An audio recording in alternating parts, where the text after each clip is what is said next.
નમસ્કાર, આપ જોઈ રહ્યા છો ગુજરાત ફર્સ્ટ. આપની સાથે હું નવીન દાફડા. સમાચારો પર નજર કરીએ તો પંચમહાલ શિક્ષણ વિભાગમાં મસ્ત મોટું ખરીદી કૌભાંડ સામે આવ્યું છે. શિક્ષા વિભાગમાં ₹2.79ની સરકારી ગ્રાન્ટની ઉચાપત, 2.79 કરોડની સરકારી ગ્રાન્ટની ઉચાપત. હિસાબી અધિકારીએ એજન્સીઓ સાથે મળીને આ કૌભાંડ આચર્યું છે. પૂજન જોશી અને નીતિન પટેલે બોગસ બિલો બનાવ્યા. કરોડોની આ ઉચાપત આચરવામાં આવી છે. કોમ્પ્યુટર, સ્માર્ટ ક્લાસ, ફાયર સેફટીના સાધનોના બિલ બનાવવામાં આવ્યા.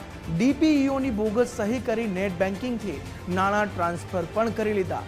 વર્ષ 2024-25 અને 2025-26માં ષડયંત્રનો ઓડિટમાં પર્દાફાશ થઈ ગયો છે.